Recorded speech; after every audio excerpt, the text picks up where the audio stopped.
sou Silvia Hartmann e você está assistindo ou ouvindo ao RemotaCast, o seu podcast sobre trabalho flexível.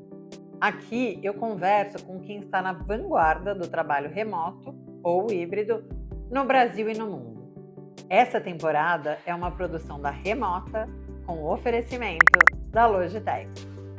Para trabalhar de qualquer lugar com qualidade, presença e colaboração, a tecnologia certa faz toda a diferença. Com webcams, headsets, mouses e teclados, a Logitech é a parceira ideal de quem leva o trabalho flexível a sério. A empresa ainda conta com inteligência artificial para aprimoramento de som e imagem com foco em performance e ergonomia. Torne a sua rotina mais produtiva e a sua cara com Logitech.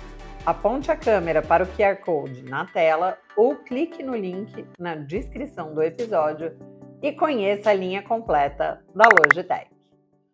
Boas-vindas a todos e todas que nos assistem, nos ouvem e acompanham o RemotaCast. Hoje eu trago aqui mais um episódio super especial para contar um case da Fundação Lehman, que passou por uma transformação no modelo de trabalho recente. E eu confesso que foi o caso assim mais cuidadoso, que o processo foi feito com muito cuidado e responsabilidade, pelo menos de todos que eu tive acesso e acompanhei. Quero te lembrar que o propósito do RemotaCast é inspirar com exemplos reais de quem está na vanguarda do trabalho distribuído. Então eu aproveito aqui para dar boas-vindas às minhas convidadas, Camila e Aline, sejam muito bem-vindas.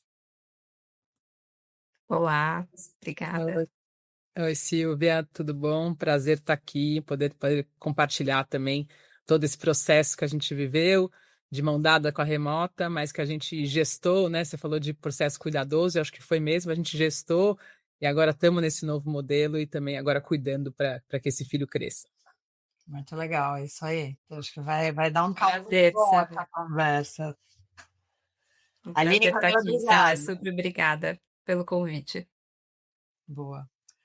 Eu acho que a primeira coisa mais importante é se vocês podem, por favor, explicar para os nossos ouvintes e o público aqui do RemotaCast o que é exatamente a Fundação Lehman e o que vocês fazem. E as grandes metas que vocês têm aí para os próximos anos. Boa. Vou começar, depois a Aline, se quiser, me complementa, né? A Fundação Lehman é uma organização filantrópica, já existe há 23 anos no Brasil, e a gente sonha com um Brasil mais justo e avançado, e para isso a gente investe em melhoria da educação pública e em desenvolvimento de lideranças. Então, como é que a gente garante o direito à qualidade de aprendizado em todas as escolas públicas do Brasil, e como é que a gente cria uma massa crítica de pessoas que dedicam suas carreiras à transformação social no Brasil. E a Fundação passou por um processo, como eu comentei há pouco, muito importante recentemente, de mudança de modelo de trabalho. Acho que vocês vinham enfrentando desafios bastante universais de empresas que eram presenciais, se tornaram 100% remotas durante a pandemia, e aí contrataram pessoas em outros estados, e aí contrataram pessoas novas. Enfim, foram repensando o seu modelo e chegaram num momento de, tá, agora precisamos repensar para o nosso negócio, para as nossas metas, o que faremos aqui e agora. E eu queria saber, Camila, quais foram, primeiro, antes da gente falar do modelo, que eu acho que deve ser a maior curiosidade de quem está nos ouvindo agora, qual foi o wake-up call? O que despertou vocês para entenderem que estava na hora de precisamos endereçar esse desafio? Acho que a gente tem o privilégio de trabalhar com um propósito social, então todo mundo e todas as nossas pesquisas internas de clima mostram que todas as pessoas do time da Fundação, que a gente chama gentilmente de timaço, estão alinhadas e têm o mesmo propósito. Então isso sempre foi uma coisa que a gente teve muita certeza, mesmo no processo onde a gente ficou muito tempo 100% remoto, que começou na pandemia e depois se estendeu um pouco mais. Mas a gente sentia muita falta de ter uma cultura forte. Como é que eu tenho uma cultura forte? Então, vou dar um exemplo para ficar bem concreto. Quando chega uma pessoa nova no time, o onboarding dessa pessoa é muito difícil se ela está tentando fazer uma leitura do que é aqui, só de um retratinho aqui. Então, essa pessoa que chega, para ela entender como é que as decisões são tomadas. São coisas que você vai falar quando você tem uma conversa mais informal, que um cafezinho presencialmente permite, ou que um almoço junto, você entender quem é quem na organização.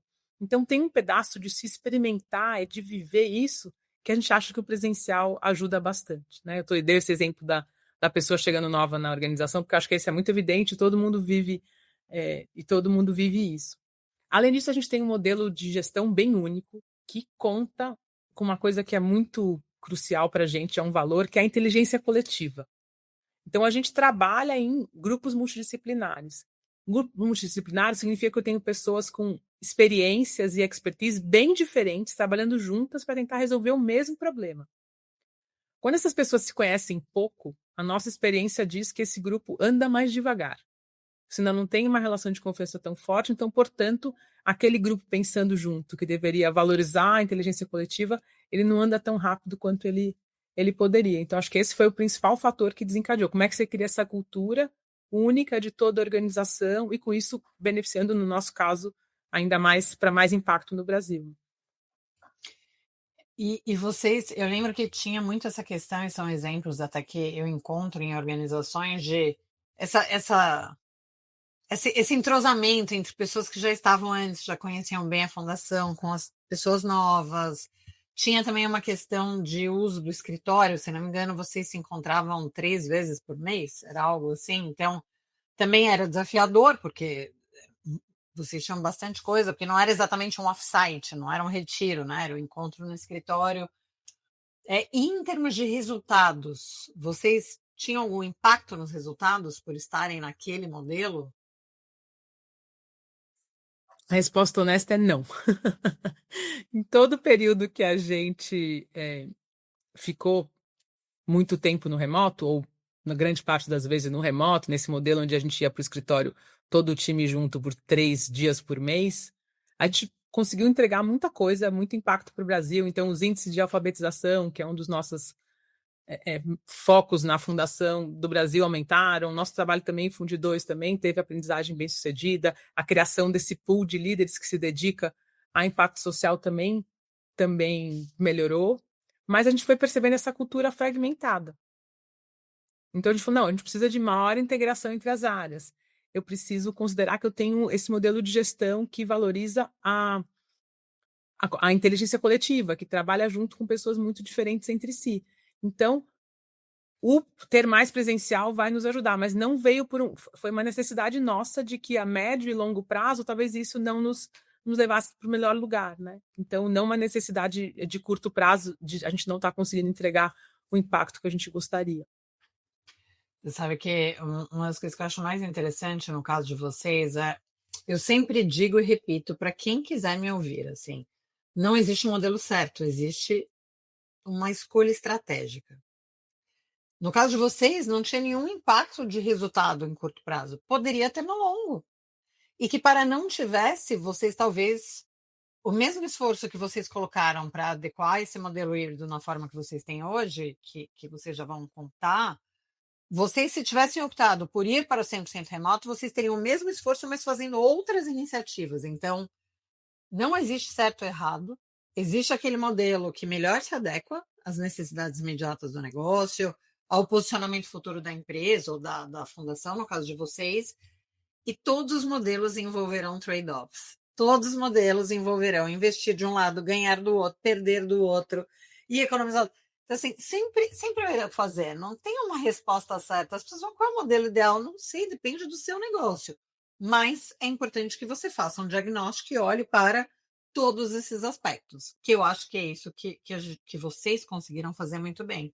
Então, muito bacana. E, Aline, conta pra gente como é que foi esse... Primeiro conta como é que ficou o modelo, né? Porque eu acho que ele foi tão meticulosamente costurado que é até um pouco leviano a gente pular direto para o modelo. Mas se você puder resumir qual é o modelo hoje da Fundação Lehman e depois como é que foi esse processo de escolha. Posso sim. Então, acho que só, né, você comentou brevemente, mas para entenderem como é que era o nosso modelo antes. Então, antes a gente ia para o escritório uma vez por mês, 3 dias seguidos. E a gente passou a adotar um modelo a partir desse ano, que a gente chama de 3-2-3-2. Então, a gente vai uma semana, 3 dias na semana, e outra semana, 2 vezes na semana. Então, ele vai se intercalando. E acho que até antes de explicar um pouco melhor o modelo, eu acho que é legal contar um pouco do processo, porque ele foi até rápido, né? A gente, acho que durou 3 meses o processo todo de começar a discussão até a gente. Já faria 6 meses, né? Exatamente. Daqui 6 meses a gente resolve isso. Tá, temos 2. Ok, então vamos começar agora. Exatamente. Acho que a gente tinha muito um desejo de virar o ano já, com essa decisão, pelos impactos que teria, até para a gente também poder comunicar o time e a gente poder já adequar, né, nossa própria governança, nosso modelo de gestão ao modelo de trabalho. Então a gente teve esse tempo curto, mas apesar de curto, eu acho que ele foi muito bem construído. Acho que tem um lugar muito nosso, assim, de como é que também a gente imprime a nossa cultura nesse processo. Então a gente fez muita escuta, teve um diagnóstico muito estruturado no início, foram feitas análises documentais, foram feitas entrevistas individuais. E eu acho que um ponto, né, para mim, de boa prática, assim, também da construção desse modelo foi criar um grupo de trabalho, que era um grupo diverso, né, e quando falo diverso, não só de posições, né, do perfil das pessoas, mas de quem estava nesse grupo, eram pessoas que residiam até em lugares diferentes, porque a gente tinha essa característica de quando a gente tinha um modelo anterior, tinham pessoas que, por opção, decidiram morar em outros lugares, outras cidades, outros estados. Então, esse grupo ele era composto tanto por pessoas que residiam em outros estados, quanto pessoas que residiam na grande São Paulo, né, que tinham um tempo de deslocamento grande para chegar no escritório, quanto pessoas também que estavam perto do escritório, mas que eram mães, né? Então, a gente pensou muito nessa composição e eu acho que isso foi fundamental para também a gente conseguir, depois, na política em si, ter algumas especificidades, né, que eu acho que atendem a diferentes necessidades desses diferentes grupos. A sua empresa já tem uma definição clara de qual é o modelo de trabalho mais adequado para o negócio e as pessoas? Ou vocês se sentem paralisados porque contrataram pessoas em outras regiões, porque uma parte da liderança quer ficar 100% remota e outra parte acredita que os encontros presenciais são importantes e vocês não sabem qual será o impacto nas pessoas? Use esse episódio como inspiração e compreenda que a definição de modelo de trabalho é uma decisão estratégica, não é uma decisão corriqueira. E que existe ciência e metodologia para isso. Entre em contato com a Remota, entre em contato comigo pelo link aqui na descrição do episódio ou usando esse QR Code. Faça uma conversa sem compromisso e entenda como nós podemos te ajudar a chegar na melhor decisão possível do melhor modelo de trabalho para o seu negócio e as suas pessoas. Então, acho que aqui um pouco do processo, e aí falando um pouco mais da política, né? Acho que retomando o ponto que a Camila trouxe, desse objetivo de fortalecimento de cultura, aumentar a integração e colaboração do time, a gente tem uma estrutura matricial e fortalecer também conexão e confiança do time. Uma das coisas que a gente sabia do modelo anterior era que o time vinha 3 dias no mês, mas que sentia falta de intencionalidade, né, nesses dias. Então, o time às vezes falava que saía exausto desses 3 dias. Então, a gente pensou muito como a gente podia trazer mais intencionalidade, né? Então, nessa composição até né, quando escuta, por que 3-2-3-2? E tem, né, então tinha assim, muito pensar e tinha uma lógica por trás quando a gente construiu isso. Então, primeiro que dentro dos dias, né, existem sempre 2 dias fixos que as pessoas vêm, um dia sendo o dia da vertical, né, que você trabalha, então esse dia que, né, naturalmente as pessoas acabam fazendo mais reuniões de time. O outro dia, ele é de livre escolha do colaborador, então também acho que nesse lugar de dar certa flexibilidade, das pessoas poderem também ajustar conforme as suas rotinas. E aí tem um terceiro dia, que ele acontece a cada 15 dias, que a gente chama de dia de convergência, que é o dia que todo mundo todo o time está no escritório ao mesmo tempo. Então, ainda no mês, a gente tem 2 dias de convergência, esses 2 dias estão todo mundo, comparado com os 3 dias, mas eles são muito intencionais. Então, são momentos, primeiro, o intencional, no sentido de que tipo de reunião eu faço no modelo presencial. né? Então, não reuniões expositivas, reuniões que realmente promovam trocas, brainstorming, colaboração, conexão. Então, a gente pensa muito no formato, mas a gente também pensa muito na pauta, né? Reuniões que são reuniões de formação, reuniões de né, alinhamento de visão estratégica, reuniões de construção, de planejamento. Então, acho que ainda, inclusive, a gente está aprimorando, assim, um pouco o que são esses dias de convergência, mas eu acho que até Eu tô muito curiosa ponto para de saber como é que está funcionando. Assim, eu estou aproveitando esse nosso papo aqui para o podcast já se e atualiza. dar um feedback de como é que as coisas estão, assim, que foi um processo super bacana e super intenso.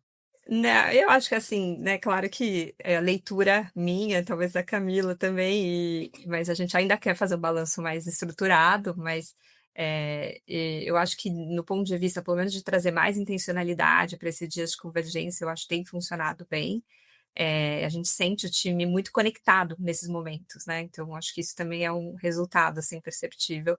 É, e aí, eu acho que, né, claro que esse modelo também provocou mudanças também. Eu acho que tem coisas que voltaram naturalmente. Acho que só para comentar uma que é bem legal, assim, a gente tinha antes da pandemia um momento no escritório que era o café da tarde. Então ele acontecia, era bem qualquer pessoa que trabalhava na fundação lembrava do café da tarde, que era um momento que todo mundo se reunia e tinha um café oferecido pela fundação e era um momento de conexão. E aí foi uma das coisas que a gente também decidiu retomar, porque a gente também entendia que muita gente foi contratada né, durante a pandemia, que às vezes não conhecia muito o time, trabalhava com as pessoas, mas né, a gente sabe como funciona um pouco as reuniões online. A gente chega, às vezes já tem ali aquele tempo, não tem muito espaço para aquela conversa do cafezinho, ou para aquela conversa de abertura, né, para conhecer. Então, esse momento do café da tarde, eu acho que ele permite muito isso. E então, acho que até esse objetivo da conexão, acho que isso com certeza a gente tem sentido que tem melhorado muito dentro do time. Isso é incrível. Eu lembro que quando a gente. Vou me incluir nisso, né? Por ter participado do processo. Claro que a decisão foi de vocês, mas eu tentei provocar reflexões o máximo possível, até mais que influenciar. Mas quando a gente pensou nos encontros de convergência, que foram esses dias quinzenais, o mais interessante foi. Eu vou falar em outras palavras do que você trouxe, né? Mas para quem nos ouve, vamos pensar que o encontro de convergência ele envolve as pessoas realmente interagindo. Então, uma coisa que a gente discutiu na época, sei lá, reunião de resultados, né? Reunião que não tem alternância de locutores e que uma pessoa só fica falando. Eu não digo que não pode ser presencial, mas não é o momento de convergência. Se a gente quer aproveitar um dos dias presenciais para as pessoas se conhecerem, são outras as atividades que se faz em que as pessoas tenham oportunidade de interagir. E eu sei que vocês vão comentar isso, imagino que vão comentar isso depois, mas foi tão intencional o projeto que até o escritório vocês mudaram depois para acomodar isso tudo. Então não foi nada disso foi arbitrário, nenhuma mudança foi arbitrária, né? Foi tudo muito pensado para que as pessoas pudessem efetivamente aproveitar os momentos presenciais e aproveitar os momentos remotos e se engajarem, porque eu acho que a preocupação muito como é essa. A gente agora vai pedir para as pessoas virem 2, 3 dias que seja. Como é que a gente engaja essas pessoas? Com intencionalidade. Então, a partir do momento que você tem um porquê, aqui para nós vai fazer diferença por causa disso, o objetivo é esse, nesse dia você vai estar com a sua vertical, isso é intencionalidade. Não é simplesmente venha para o escritório porque eu quero que você esteja no escritório. Eu tenho uma, uma amiga, colega que é consultora de RH, que ela fala, eu acho que às vezes eu sinto os CEOs, os líderes carentes e querem todo mundo perto e fica todo mundo fazendo reunião virtual.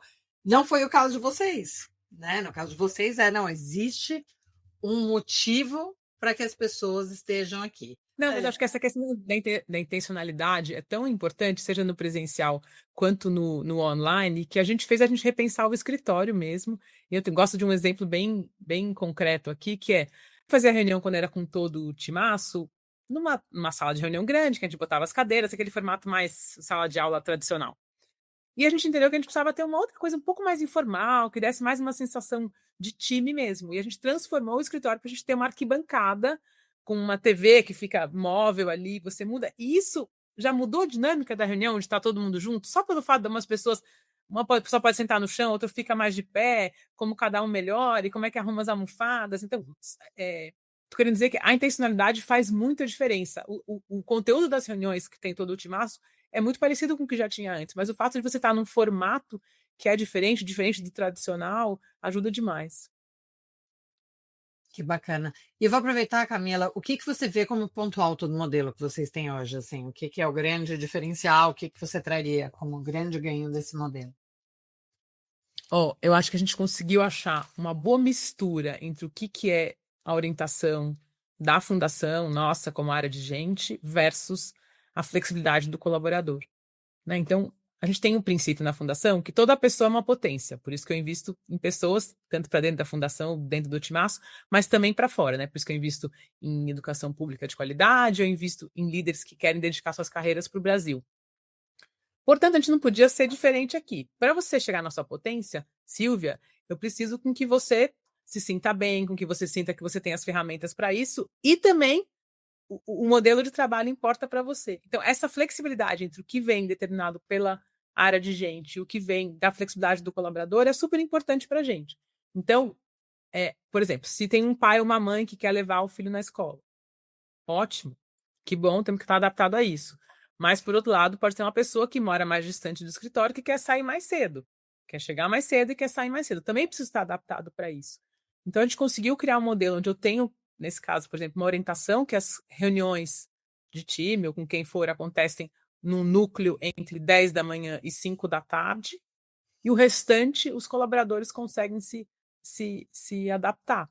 Então, nesse caso, o pai ou mãe que quer levar consegue ir e chegar no horário, a ponto desse horário core para as reuniões, mas ao mesmo tempo a pessoa que quer chegar bem cedo, trabalhar no horário core, sair às 5 horas porque pega menos trânsito ou o transporte público mais fácil para chegar na sua residência, também funciona, né?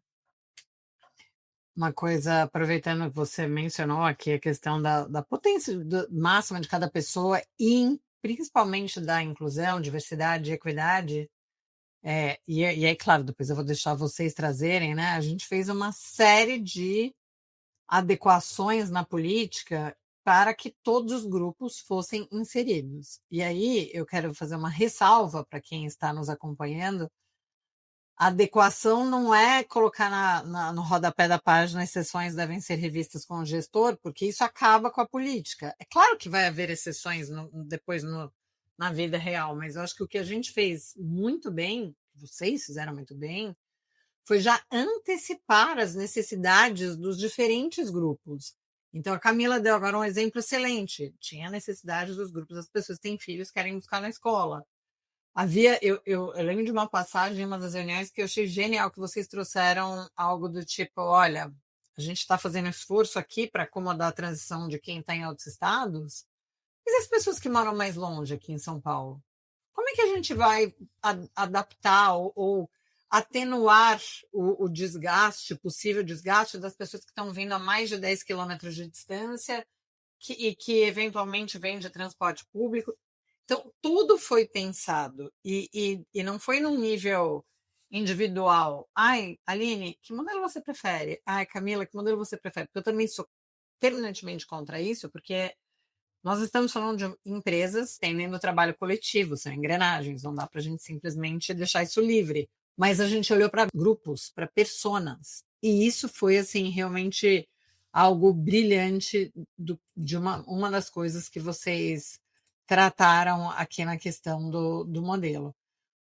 E Aline, Posso até fazer um complemento aqui, que eu acho que é isso, a gente tentou, né, realmente conseguir prever já algumas dessas exceções no modelo, incluir isso, mas eu acho que também tem um lugar assim que a gente falou, como é que a gente acompanha esse modelo e consegue ir também mapeando possíveis exceções que possivelmente até poderiam entrar em exceções dentro da política, ou pelo menos que a gente define um modelo, né, de acompanhamento e governança que equilibre né, seguir a política, senso de justiça, ao mesmo tempo com uma flexibilidade, entendendo que a gente é uma organização humana, que a gente quer olhar para para os indivíduos, né, e a importância disso também na nossa, né, como é que isso reflete a nossa cultura. Então, a gente também acho que uma boa prática, a gente criou um comitê, então, eu tinha falado do grupo de trabalho, o grupo de trabalho foi criado para a construção da política, mas depois a gente criou um comitê de modelos de trabalho, que esse é para acompanhamento. E aí o papel desse comitê, além de ser guardião, né, dessa política, é também de definir as exceções, né, não previstas na política. Então, quando existe algum pedido de exceção ao modelo, ele é enviado para esse comitê, e também tem um comitê diverso, que esse comitê tem autonomia para decidir se essa exceção pode ser aprovada ou não. E eu acho que também a vivência desse comitê foi percebendo que tinha algumas aprovações que não eram necessárias, né, que poderia ficar na autonomia do gestor.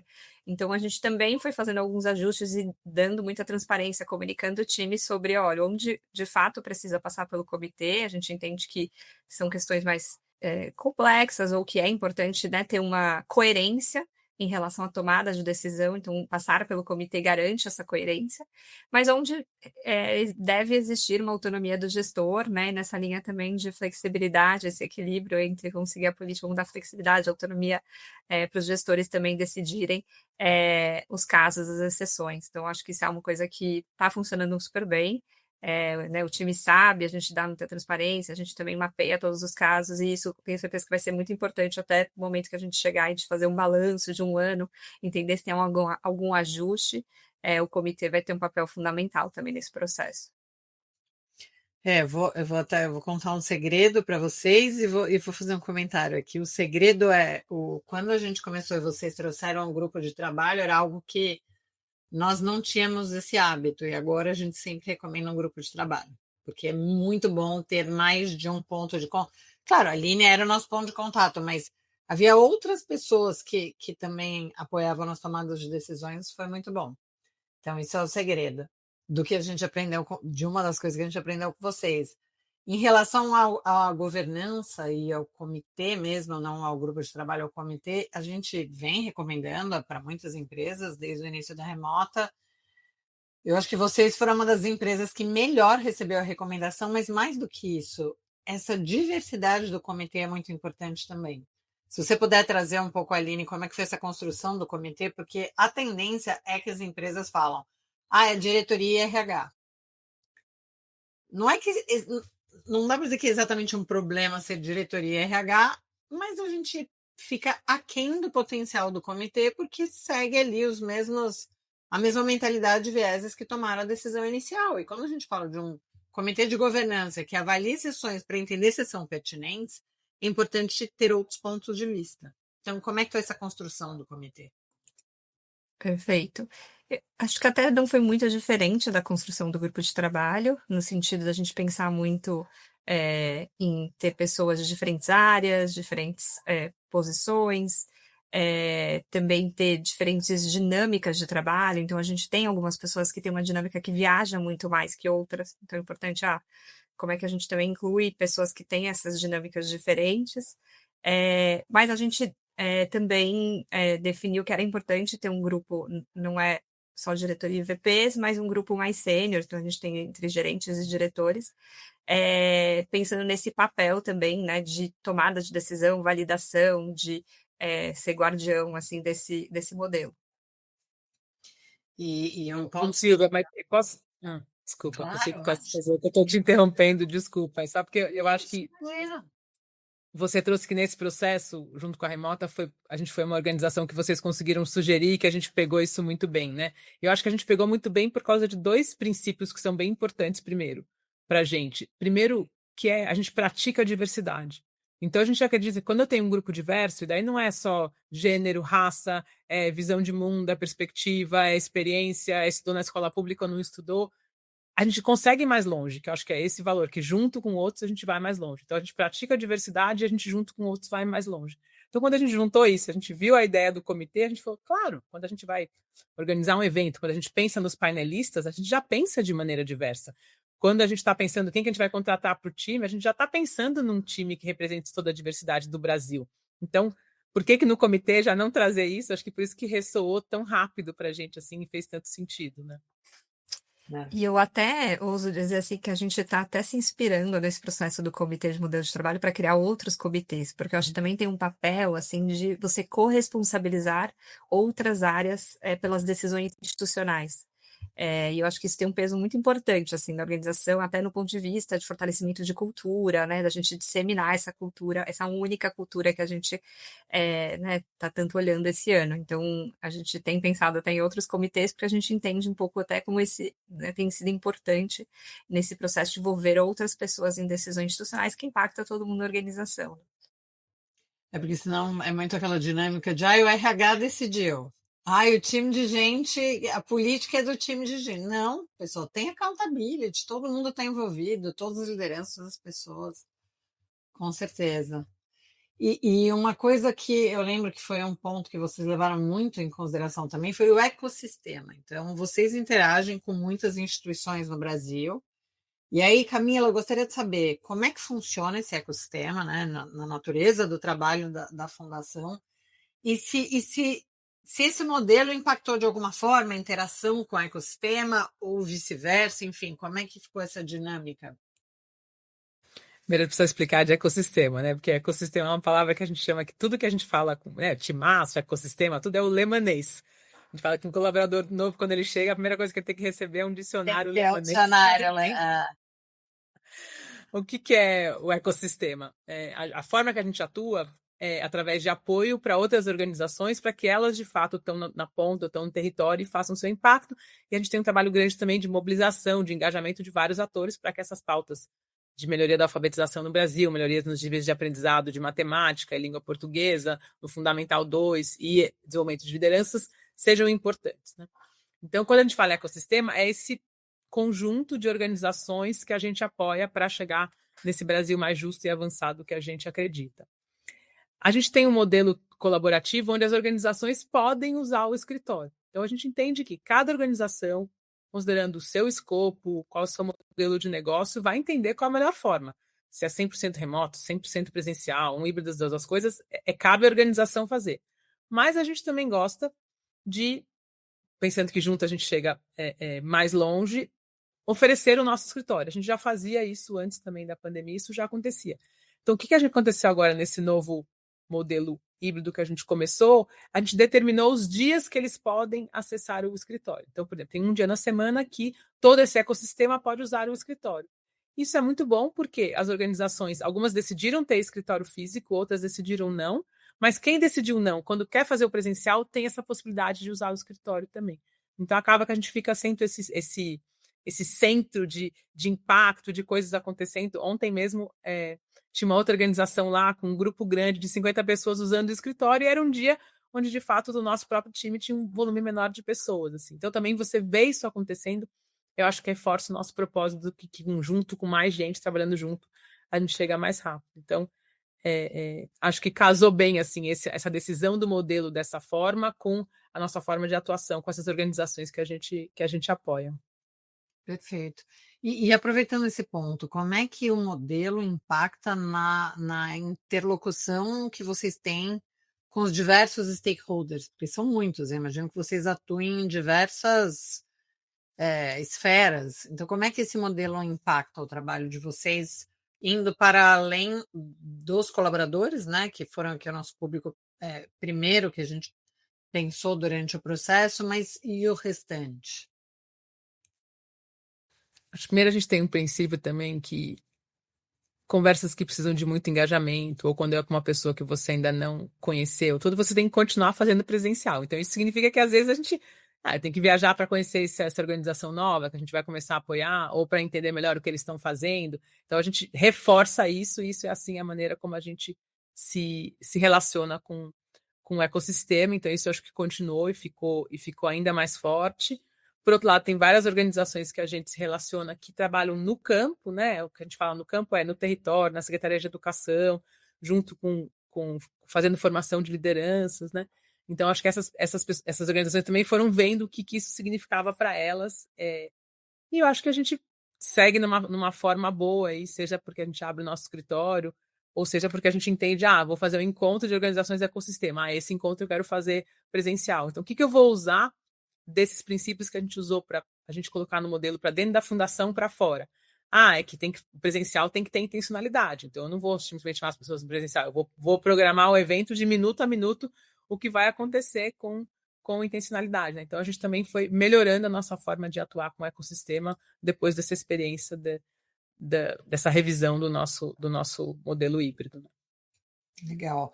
E você falou da questão do presencial e de outras regiões. Vocês têm um escritório em outra região, então acho que existe esse outro público. Eu queria que vocês contassem um pouquinho como é que foi essa gestão da questão do modelo de trabalho e como é que vocês lidaram com as pessoas que estavam vivendo em outras regiões, que a gente chamou de grupo de transição, que eu eu tenho certeza que esse é um desafio tremendo de muitas organizações que ou paralisam ou subestimam o impacto de não considerar essas pessoas. E eu estou trabalhando hoje, inclusive, com organizações que têm esse desafio.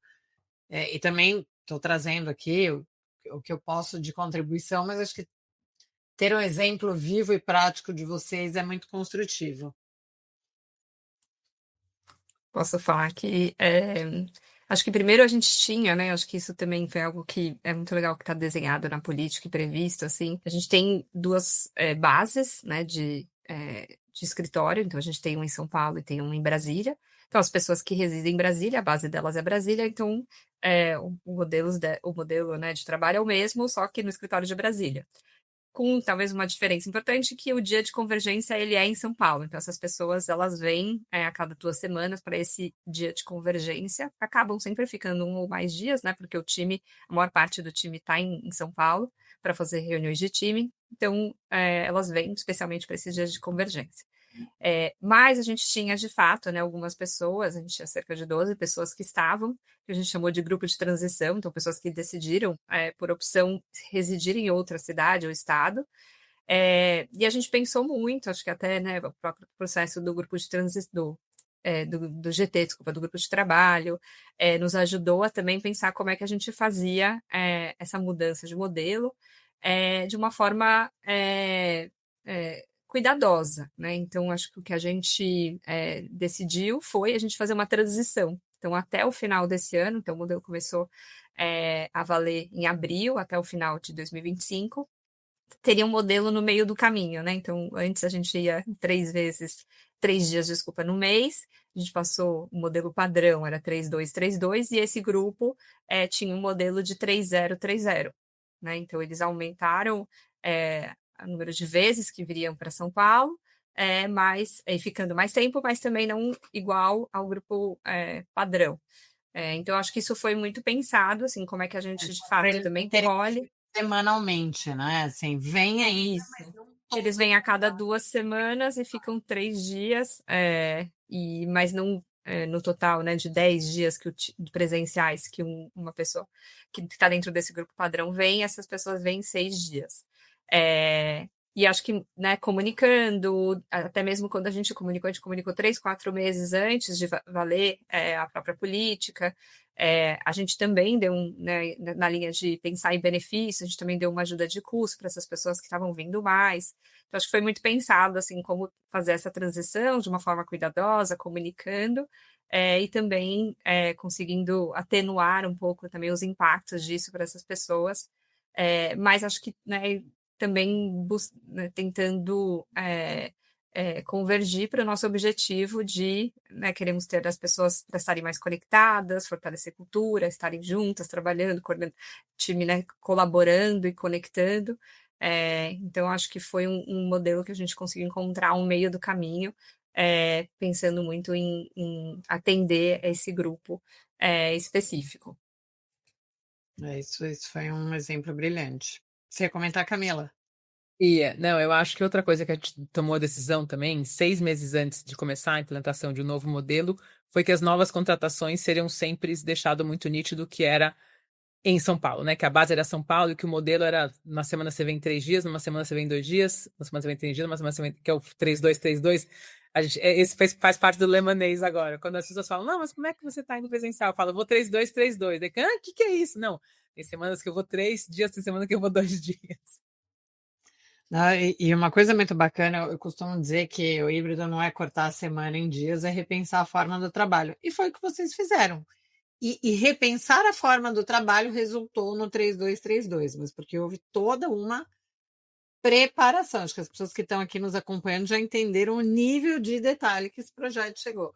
Eu acho que a política de vocês é assim, de utilidade pública. Todo mundo deveria poder olhar aquela política e pensar, olha, posso me inspirar aqui. Mas porque ficou muito, muito, muito bacana.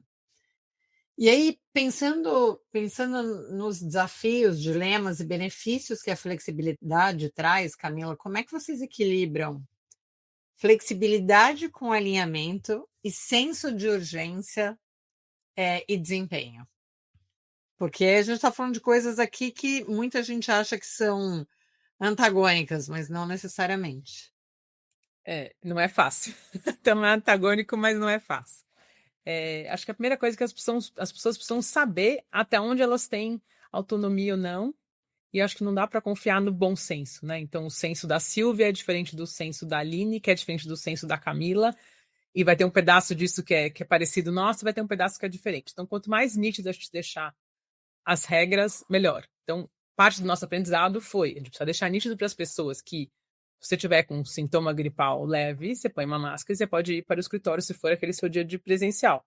Se você tiver com sintoma gripal, se você tiver com febre, você não vai ao escritório, você não precisa justificar, você só fala para o seu gestor que você não vai, e isso faz parte para acontecer e para isso dar certo, né? Então as pessoas precisam entender, ter um bom entendimento sobre as regras e até onde vai essa flexibilidade, né? Então acho que uma das coisas que a gente conseguiu fazer nesse processo foi perceber que o retorno de uma licença de parentalidade, né, seja de maternidade ou de paternidade, eu preciso ter um cuidado especial com aquele colaborador ou com aquela colaboradora. Então, o que significa isso?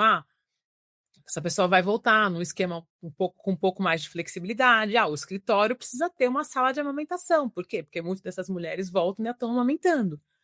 Então, como a gente adapta tudo isso para ter intencionalidade, para a mãe, quando está lá naquele meio período que ela vai, que ela também consiga amamentar e depois levar para o seu filho ou filha. Então, acho que é essa lógica de ir percebendo os casos individualmente, mas ao mesmo tempo deixando as regras nítidas para todo o time. Perfeito. Muito bom. E eu acho que até reforçar que a Camila falou do meio período, né, que essa foi uma das exceções que a gente preveu na política, que é, né, casos de pais e mães recém retornando da licença, que a gente deu essa flexibilidade, não só no número de dias, né, necessários estarem presencialmente, mas também o período, né, porque a gente sabe que uma mãe amamentando faz muita diferença poder estar ali em determinados horários em casa, amamentar, claro, a gente tem um espaço também no escritório para poder tirar leite, mas também a flexibilidade de trabalhar meio período presencial e meio período remoto, a gente percebeu que era um grande, né, e acho que tem sido reforçado pelas próprias mães como um grande ganho, assim, de ter incluído essa flexibilidade na política.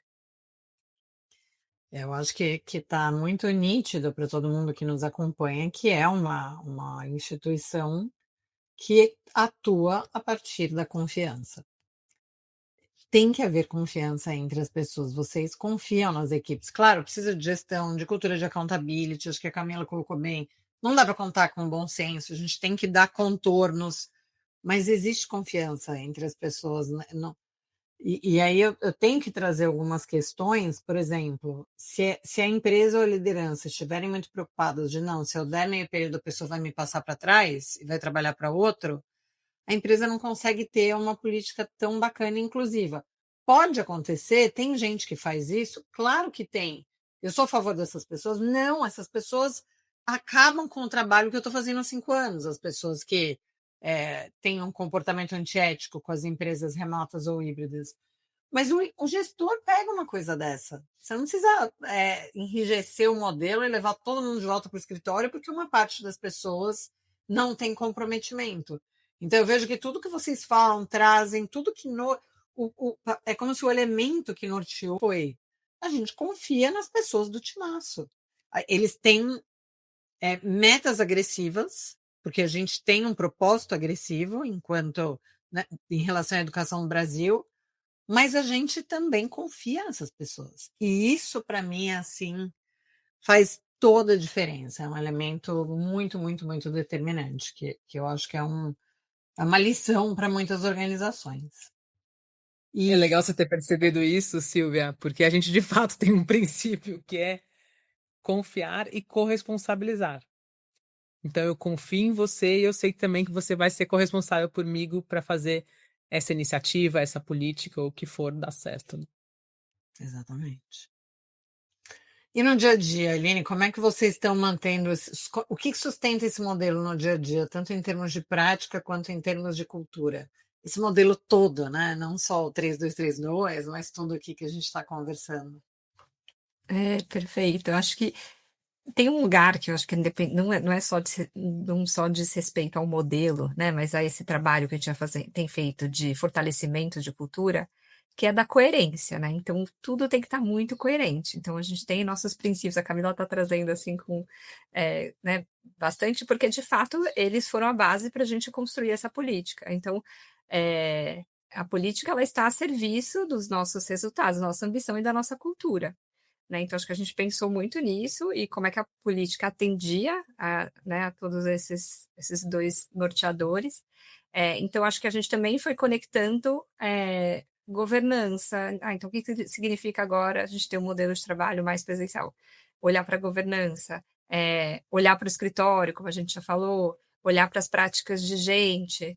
Então acho que a gente também foi amarrando, né, todos esses elementos.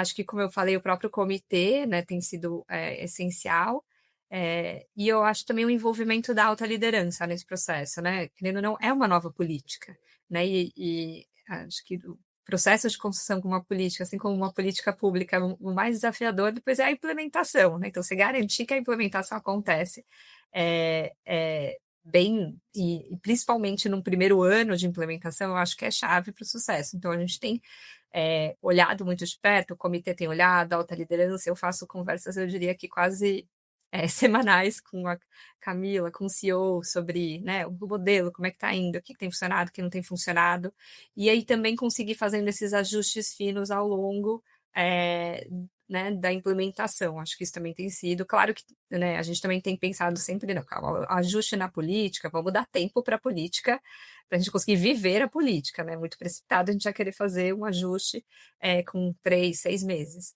Mas tem alguns ajustes que são ajustes de rotas, não, de rota não, desculpa, ajustes de quando você está andando ali na estrada, né, que você dá um pouquinho para a direita, um pouquinho para a esquerda, mas você segue naquele mesmo caminho, né? Então são ajustes finos, assim, que vão ajudando a gente só a reforçar mensagens, mas também entendendo onde, do ponto de vista de equilibrar a flexibilidade e a política, a gente consegue garantir né, o bom andamento assim, da política.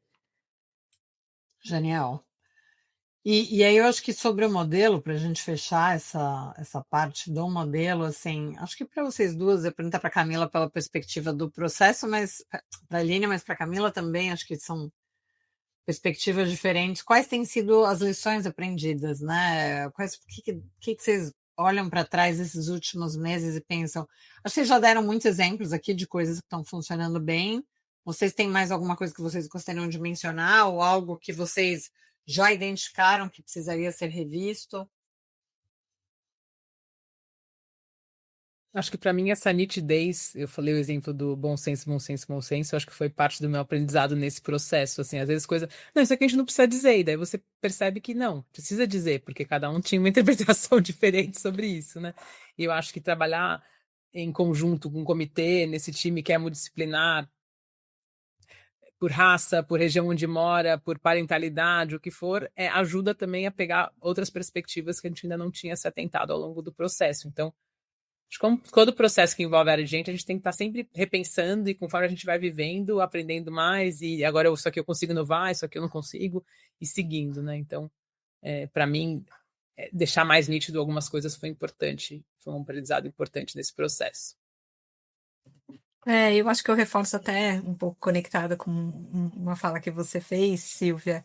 Acho que esse lugar mesmo de como é que né, o modelo não é um fim, ele é um meio, como é que ele está atendendo e melhor se conecta às necessidades do seu negócio naquele momento, acho que isso, e no nosso caso, da nossa cultura também, então acho que foi uma coisa que a gente discutiu muito isso, assim, eu acho que a gente até evoluiu isso muito, né, no processo de construção, e acho que até esse lugar, né, por que que então vocês não adotaram direto um modelo 3333, né?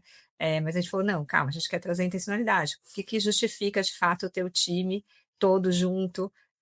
Será que eu tenho pauta toda semana para justificar estar todo mundo no escritório ao mesmo tempo? Então, assim, como é que a gente também constrói muita intencionalidade conectado às necessidades daquele momento? Então, acho que isso para mim tem sido chave, assim, na construção do modelo e nesse acompanhamento da implementação, e pode ser que daqui 1, 2 anos, né, a necessidade mude e a gente volte a avaliar o modelo atual. E uma coisa que você mencionou agora há pouco, que eu achei interessante, um de vocês mencionou da liderança, né, da alta liderança se adaptar a esse novo formato, mas como é que vocês fizeram e estão engajando a liderança, ou treinando, desenvolvendo a liderança para esse novo formato de trabalho? Eu acho que tem muito um lugar ainda de trocas, né, então acho que, eu sinto da liderança trocar muito sobre o que tem funcionado para cada um. A gente até tem sistematizado e pensado o que que são, boas práticas e tem compartilhado isso de uma forma mais, estruturada. Recentemente a gente fez até um processo que a gente está no processo até de teste, mas a gente decidiu fazer alguns combinados institucionais, a gente, né, parte até desse objetivo de fortalecimento de cultura, a gente fez muitas imersões, né, visitas, conversas com organizações no Brasil, fora, para, né, aprender das melhores práticas de cultura e eficiência operacional, e aí a gente viu que algumas delas eram bem comuns, a gente falou, são coisas simples, vamos tentar já implementar e ver como funciona, então do tipo, colocar um limite das reuniões até 45 minutos, o default, né, do calendário às vezes é 1 hora, ter um tempo de foco, então a gente criou a sexta-feira de foco, a gente também garantir que as pessoas sempre coloquem, né, qual que é o propósito da reunião, porque acho que é um processo também de se refletir de fato, primeiro, quanto tempo você precisa a partir daquele propósito, de fato você precisa daquela reunião, e também dar nitidez para a pessoa que vai participar, né, será que eu preciso estar nessa reunião? Então, a gente tem implementado algumas boas práticas, e é bem recente, então também estamos vivendo elas. Mas é isso, pensando nesse modelo mais híbrido que a gente está vivendo agora. Eu acho que outro processo, como a gente fez esse grupo de trabalho, que a gente ficou muito tempo discutindo, a liderança foi, como ela participou disso, ela também foi incorporando que esse era o valor. Então, quando a gente virou a chave, eu acho que foi meio natural, assim, porque a gente já tinha discutido tantas vezes, e prós e contras, e perspectivas diferentes, que eu acho que isso também, então, acho que a dica para quem está assistindo aqui seria invista bastante tempo nesse processo de preparação, de discussão do que vai ser, porque aí você vai conseguir virar a chave mais rápido e com menos, acho que com menos dificuldade de fazer a mudança, né? Perfeito. E olhando para o ecossistema, pensando muito no terceiro setor, eu recentemente, eu sempre falo dessa comunidade que eu faço parte global, Running Remote, que a gente tem todo ano uma conferência presencial, e esse ano teve um painel super interessante, que era de empresas do sistema B 100% remotas. E foi uma discussão super bacana. E aí eu queria saber, Camila, como é que você vê o papel do trabalho flexível, remoto, híbrido para o terceiro setor? É claro que depende muito da atividade, né? A gente está falando de vários tipos de atividade, depende da atividade.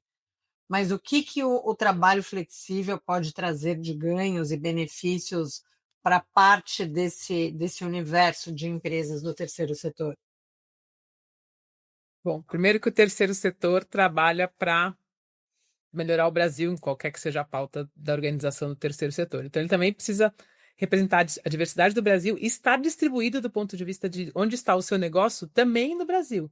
Então, a gente tem organizações que atuam no campo ou no território, acho que eu já usei esse termo, mas quer dizer, onde de fato a organização está atuando, que muitas vezes são pessoas locais, que são daquelas regiões, ou são pessoas que moram numa região, mas que viajam para conseguir estar presente fisicamente. A gente tem bastante interlocução das organizações que a gente apoia com o governo, e no governo você tem, de fato, uma lógica ainda bastante bastante presidencial, então para fazer parte daquilo, para poder ter o governo como aliado, muitas vezes você tem que estar presente, assim, né?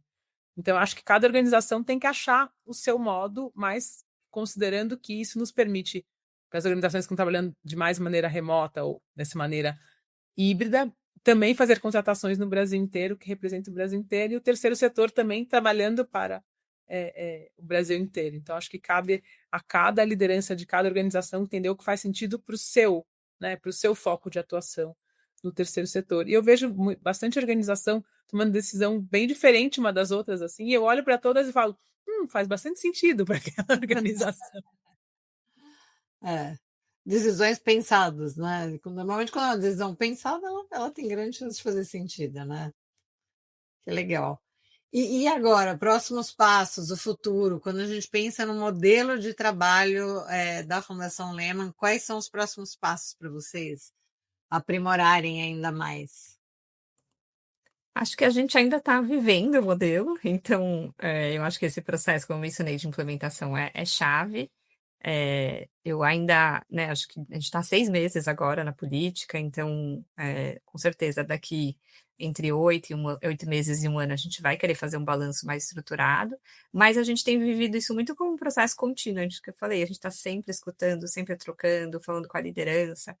Então, para mim, é foco mesmo em avançar com essa política, fazendo esses ajustes finos, mas viver e conseguir olhar daqui a um ano, entender se aqueles objetivos traçados inicialmente, a gente está conseguindo ver esses resultados como a gente gostaria. Legal. E agora falando de vocês duas, enquanto profissionais, executivos, como é que é a Camille, como é que são Camille e Aline na vida híbrida? Putz, essa previsibilidade me ajudou bastante pessoalmente, assim.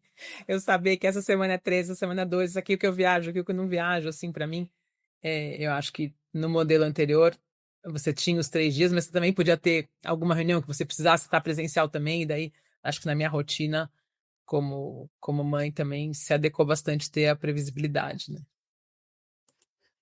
E idem, também mãe de 2 meninas, então ter essa previsibilidade da rotina ajuda muito. Eu, né, tô na fundação desde 2018, mas eu passei um período em uma outra organização e desde maio do ano passado eu voltei para a fundação. Então acho que para mim também eu voltei para uma fundação já com muitas pessoas diferentes, e eu acho que o presencial tem me permitido também conectar com essas pessoas que são novas e me reconectar com as pessoas que já estavam. E até isso, no almoço, café, agora eu percebi, falei, putz, tem um grupo que eu não tô, nunca sentei para almoçar, então estou agora nesse processo puxando cafezinhos, puxando almoços, então acho que e eu trabalho, né, numa área que é muito transversal, tá em contato com todas as áreas, então para mim tem sido muito importante também esse processo de estar mais próximo do time, as conversas, né, eu acho que assim, o que eu também sinto que eu consegui eliminar de reuniões curtas, assim, aquelas reuniões que às vezes você queria só, era um alinhamento rápido, assim, no escritório, e no remoto virava uma reunião de 30 minutos, e às vezes você fala, putz, vou marcar uma hora, né? Vai que eu tenho mais coisa para falar. Então eu sinto pelo menos esses alinhamentos rápidos, assim, a gente conseguir eliminar um pouco. Claro que a agenda vai preenchendo com outro tipo de reunião, mas pelo menos eu acho que deu um pouco mais de agilidade para esses alinhamentos curtos e rápidos, que antes demandavam achar um horário, marcar uma reunião e tal. Entendi. Silvia, posso complementar? Que eu fui lembrando de quando a Marlene foi falando de outra coisa, que é eu sempre, antes da pandemia, sentava no mesmo lugar. A gente tem um escritório aberto, né, onde tem as bancadas, as pessoas podem sentar onde elas quiserem. E eu, depois nesse novo modelo, eu agora intencionalmente sento cada dia que eu vou presencial numa bancada diferente. Porque, em geral, as pessoas ainda sentam nos mesmos lugares, e aí a minha sensação é que daí eu vou ficando próximo das pessoas das áreas diferentes. Às vezes você levanta para tomar um café, fala, quer tomar um café? Ou às vezes alguém te faz uma pergunta, né? E isso vai permitindo conhecer melhor as pessoas. Legal, muito legal. E pergunta final fixa aqui do RemotaCast. Normalmente eu pergunto qual é o mito sobre trabalho remoto que as pessoas gostariam de deixar para trás de uma vez por todas. No caso de vocês, qual é o mito do trabalho híbrido que vocês gostariam de deixar para trás de uma vez por todas? Olha, eu vou trazer um que talvez eu comecei esse trabalho acreditando, ficava: "Mas será que a gente precisa pensar tanto sobre modelo, política? Será que a gente só definir, ele não se resolve sozinho?" Porque hoje em dia a gente tem boas práticas, tem tecnologia, tem já tanto aprendizado, mas eu acho que para mim é isso, assim, de realmente intencionalidade, acho que a gente falou isso desde o início, né, ter as regras claras, mas também mesmo as regras claras em relação ao que qual é a parte flexível, qual é a parte não flexível, mas acho que pensar muito, nessa intencionalidade, nessa construção do modelo, do por que que é 3, por que que é 2, né, a gente acho que hoje eu estou muito confortável de qualquer pessoa nova que chega, qualquer pessoa pergunta, eu acho que tenho um racional muito bem, definido, assim, então acho que, esse lugar da gente realmente ter pensado os dias de convergência como espaço de conexão genuína, de qual é a razão disso existir, por que que tem 2 vezes no mês e não mais, nem menos, eu acho que tem sido para mim um grande aprendizado, assim, desse processo. Para mim, eu acho que seria esse mito de que flexibilidade enfraquece cultura, né? Acho que é exatamente o oposto. Quando a gente tem muita nitidez sobre quais são as regras e, ao mesmo tempo, uma flexibilidade da organização de olhar para aquele indivíduo e entender que ele também faz escolhas nesse modelo, isso só fortalece cultura, fortalece senso de pertencimento e fortalece o time querendo estar cada vez mais presente e mais ativo, né? Então, é o famoso bom para todo mundo, né? Perfeito. Eu acho que vocês trouxeram 2 pontos fundamentais e eu provoco muito líderes sempre que eu tenho uma oportunidade, justamente para isso, assim. As pessoas fazem afirmações sem avaliar com profundidade, as pessoas seguem tendências de mercado sem olhar para dentro de casa, as pessoas subestimam, eh, o o a importância de fazer um trabalho estruturado para a definição de modelo.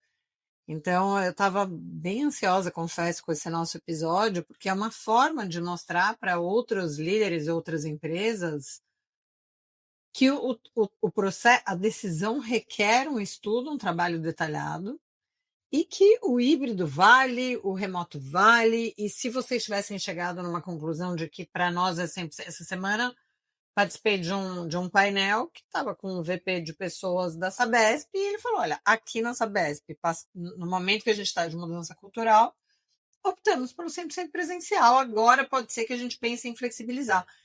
Quer dizer, é uma decisão estratégica.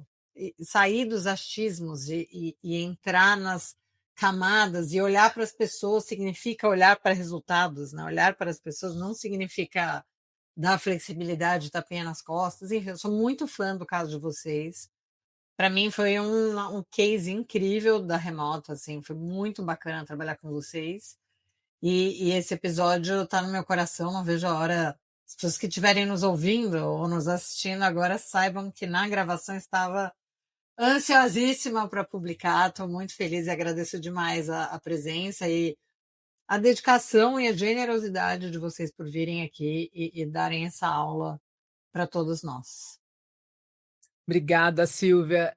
Te ouvindo, me veio uma coisa na cabeça que eu acho que é uma decisão de negócio, né? E não é uma decisão administrativa. Talvez grande parte das organizações entendam essa decisão de qual modelo eu vou optar como uma questão mais administrativa ou de menos importância. E, na verdade, se você dá a importância devida, se você faz todo o processo, se você olha com cuidado, e dá trabalho, não vou dizer que não dá, não posso ser não honesta em relação a isso, mas eu acho que vale a pena, isso só fortalece sua própria cultura, né? E com isso você vai ter um time mais engajado. Muito obrigada, Silvia, um prazer, super obrigada pelo convite, um prazer também ter tocado esse projeto com você. Muito bom, gente. Muito obrigada e até a próxima. Obrigada por ouvir o RemotaCast com oferecimento da Logitech. Acreditamos que o futuro do trabalho vai muito além das paredes e que modelos flexíveis, bem desenhados, transformam empresas, cidades e a vida das pessoas. Até o próximo episódio.